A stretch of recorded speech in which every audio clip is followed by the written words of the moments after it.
For such a time, the Esther story. Over sunlit Susa, destiny gathers like heat above stone. Courtiers weave through columns as banners breathe above them.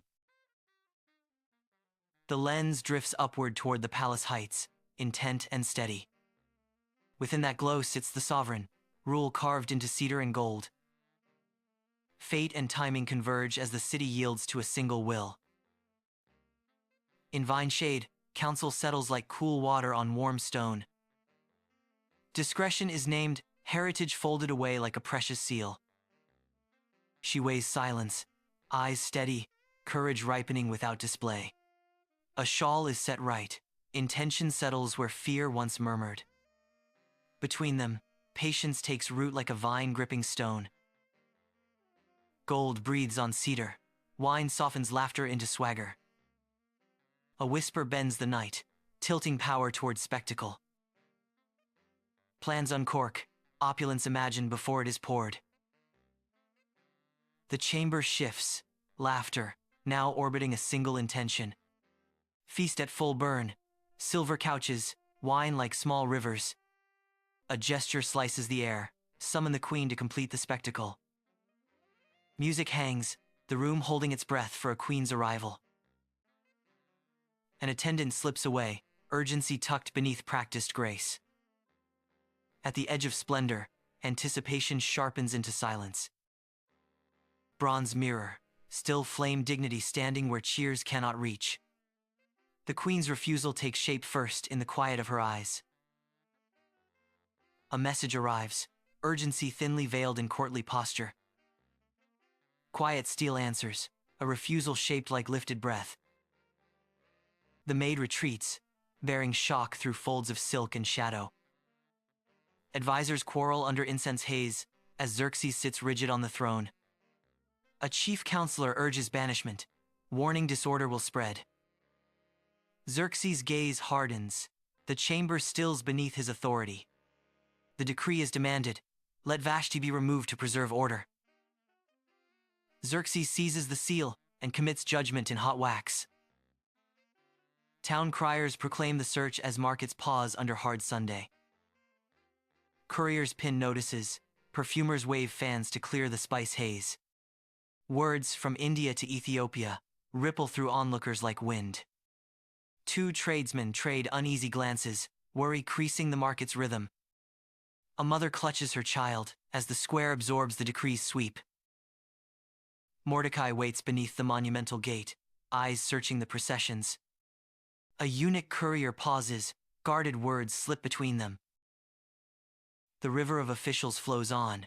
Mordecai resumes his silent watch. He lifts his gaze, hoping for a glimpse of Esther among the retinue. Gold leaf flickers as Esther walks the long corridor toward judgment. She pauses, steadying her breath, and adjusts the fall of her sash. At the threshold, she lifts her gaze and meets the king's distant eyes. Silence gathers, her final step carries her into the line of favor. Xerxes leans over the lion-armed throne, favor brightening his gaze. Esther bows in perfect poise, humility shines without shrinking. Courtiers trade glances, reading the sign of royal favor. The crown descends, ceremonial chant swells in the radiant hall.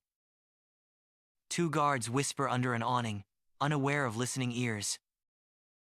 In the shadowed recess, Mordecai tightens, catching every word. He signals a scribe, the message is shaped in urgent strokes.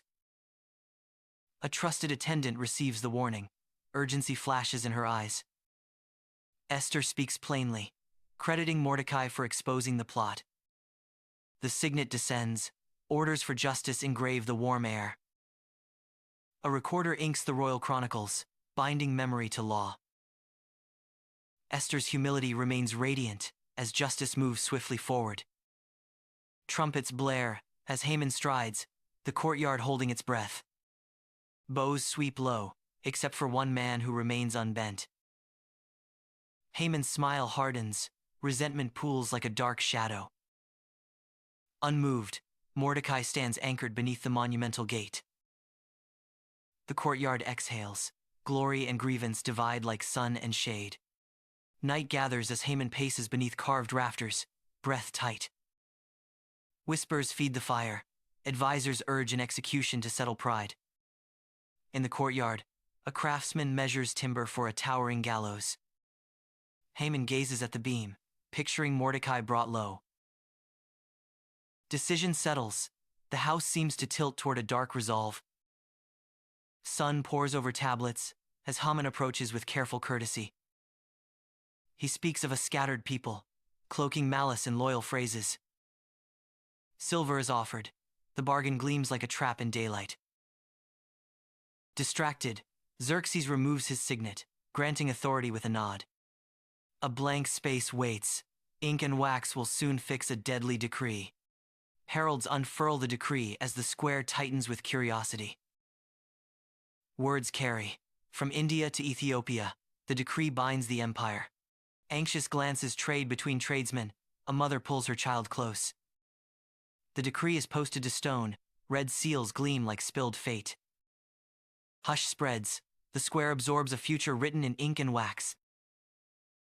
By the ash hearth, Mordecai rends his robe and cries out.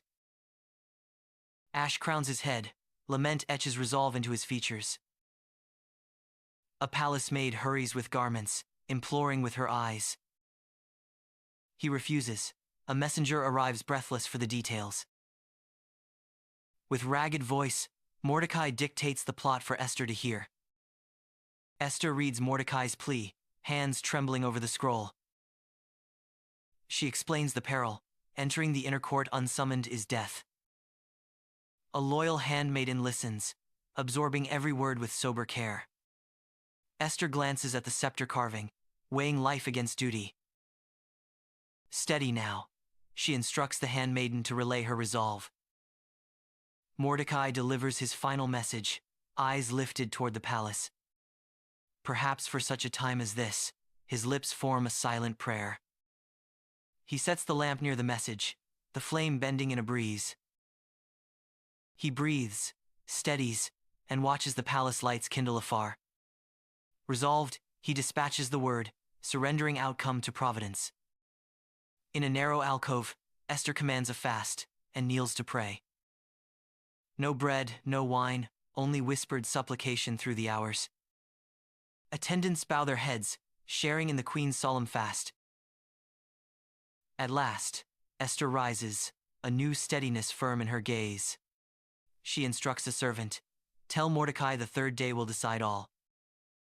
Robed in splendor, Esther crosses the forbidden marble threshold. Across the hall, Xerxes notices, the distance charged and silent. She pauses mid-hall, holding still as the law weighs on her. The king lifts the golden scepter, offering life and favor. Esther approaches and touches the tip, breath loosening at reprieve.